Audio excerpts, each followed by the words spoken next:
అన్ని వర్గాల సంక్షేమమే లక్ష్యంగా ప్రభుత్వం పనిచేస్తోందన్నారు కాంగ్రెస్ లీడర్లు. రాష్ట్రంలో 6 గ్యారెంటీలతో పాటు మహిళలకు పెద్దపీట వేస్తున్నామన్నారు. రాష్ట్ర అభివృద్ధిని బీజేపీ, బీఆర్ఎస్ పార్టీలు అడ్డుకుంటున్నాయని ఆరోపించారు హస్తం నేతలు. ఇక మరోవైపు లోక్సభ ఎన్నికలు దగ్గర పడుతుండటంతో అభ్యర్థుల నుండి application స్వీకరిస్తోంది Congress.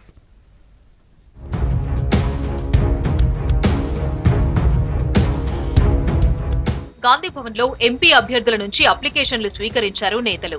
Bhuvanagiri MP ticket కోసం తీన్మార్ మల్లన్న, కైలాష్ నేత దరఖాస్తు చేసుకున్నారు. నాగర్ కర్నూల్ టికెట్ కోసం మల్లు రవి, చారకొండ వెంకటేష్ అప్లై చేసుకున్నారు. మల్కాజ్గిరి ఎంపీగా పోటీ చేసేందుకు దరఖాస్తు చేశారు మాజీ ఎమ్మెల్సీ దిలీప్ కుమార్. ఫిబ్రవరి 3 వరకు గాంధీభవన్లో అప్లికేషన్లు సబ్మిట్ చేయాలని తెలిపింది పీఈసీ. ఇప్పటికే 187 అప్లికేషన్లు పీఈసీకి సబ్మిట్ చేశారు డీసీసీలు.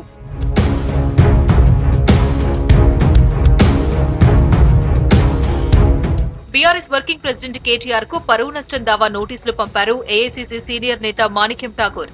7 రోజుల్లో సమాధానం ఇవ్వకుంటే కోర్టుకు వెళ్తామని నోటీసుల్లో పేర్కొన్నారు. నోటికొచ్చినట్టు మాట్లాడితే ఊరుకునేది లేదన్నారు మాణిక్యం ఠాకూర్. పీసీసీ చీఫ్ గా రేవంత్ ఎంపిక విషయంలో మాణిక్యం ఠాకూర్ పై బీఆర్ఎస్ నేతలు అవినీతి ఆరోపణలు చేశారు. దీంతో ఆయన పరువు నష్టం నోటీసులు పంపించారు.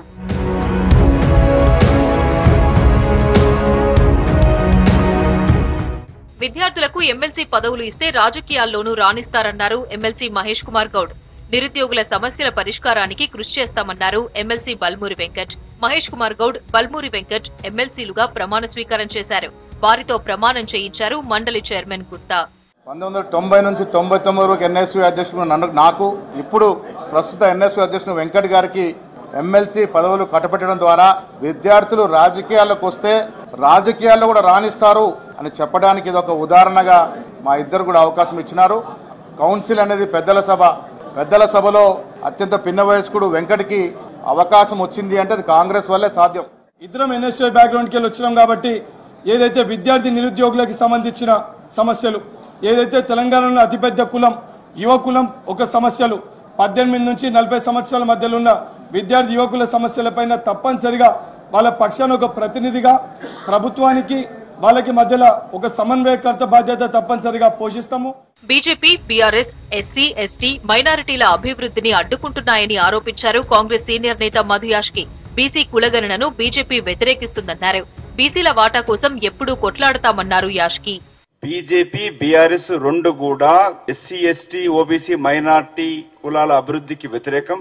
వాటి కులాలను జరపకూడదు, సంపద పంచొద్దనే ఉద్దేశంతోనే పనిచేస్తున్నాయి. కాబట్టి దేశంలో కాంగ్రెస్ పార్టీ నాయకత్వాన ప్రభుత్వం ఏర్పడినప్పుడే తెలంగాణకు రావాల్సిన విభజన రాష్ట్ర చట్టంలో వచ్చిన నిధులు వస్తాయి, కులగణన కూడా జరుగుతుంది.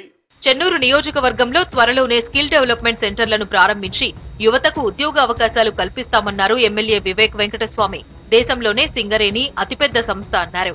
మంచిర్యాల జిల్లాలో పర్యటించిన వివేక్ పలు గ్రామాల్లో అభివృద్ధి పనులకు శంకుస్థాపన చేశారు.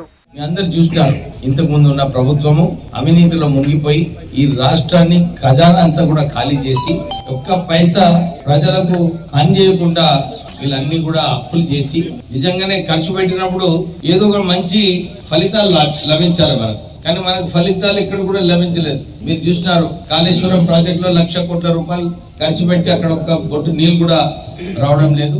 కాంగ్రెస్ 6 గ్యారెంటీలతో పాటు మహిళలకు పెద్దపీట వేస్తుందన్నారు రాష్ట్ర మహిళా కాంగ్రెస్ అధ్యక్షురాలు సునీతారావు.